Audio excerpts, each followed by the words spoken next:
Hi, I'm David, and I'm 20. I'm a college student who gets in trouble all the time. Have you ever got caught in self-delusions? This is what my story's about. That day I was roaming around a park and saw an ad. It said people wanted for a simple job, promising huge money. You should know about my situation.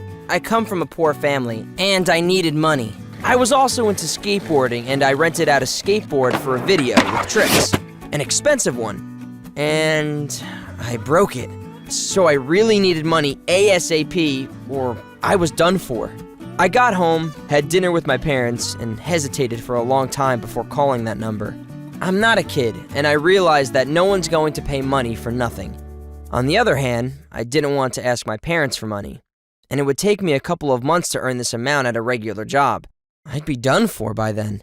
So I called. My heart stopped when I waited.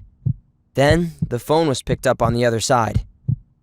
The voice probably belonged to an elderly lady. We agreed that I were to come to her place on Tommy Street and she'd tell me what the job was about. Next day, I was there by 6 p.m. The mansion was huge, beautiful, and expensive. The owner was waiting for me on the doorstep. Her name was Sophie, and she seemed nice enough for a rich old lady with dubious intentions. She poured me a cup of tea with cinnamon and served cakes and jam. I felt relaxed and told her about my money problems and the broken skateboard. She nodded compassionately.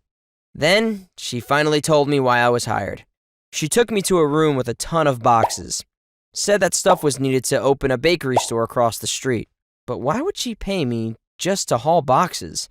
I wasn't about to buy this. There were hints right away Sophie would always be close, as if to make sure I didn't drop anything. She said I should take my shirt off because it's too hot. Then she said I have cute cheeks, and I caved. I said I needed to go home. Sophie answered that she'd be waiting for me tomorrow. Yeah, right. Like I'd be going back. I had a sleepless night that night. I had this image in my head of an older woman luring younger boys through ads, undressing them, tying them to bed and doing things to them. I ran my head in circles. Ew. But then it was morning, and the money in my hands that Sophie gave me yesterday was about 1/3 of what I owed for the broken skateboard. You just have to know how much guys love their skateboards. It went on for a few days. I went to Sophie's, ate the most delicious cupcakes, and hauled boxes, while she watched, got the big bucks, and went home. I lied to my parents that I mowed lawns because Sophie asked me not to disclose what I was doing for her.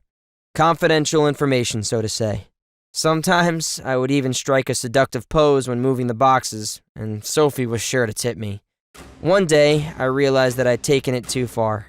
Suddenly, one box fell and opened. I saw toys, not the children's kind, and a costume. You know, the one they wear in adult movies?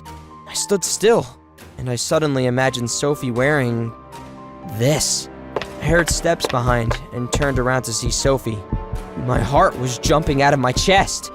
What would you do in my place? Run? Scream? Faint? Sophie noticed the open box, and I think she got red in the face.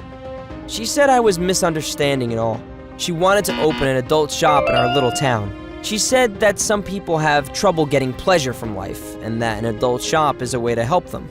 Besides, it would help raise the money needed to maintain the house. She paid me extra for my privacy so that I didn't tell anyone before time. Whoa, I thought she's a blast. And then I felt relieved. I found it in me to smile and promised that I'd help with the move, like I said. I finished closer to midnight.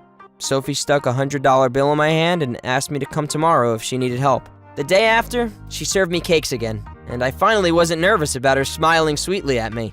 I already had paid for the broken skateboard and was now ashamed for thinking badly of her. In a week, Sophie opened up her adult shop and asked me if I wanted to do random work in it. My friends joked about this, but I think they were just jealous.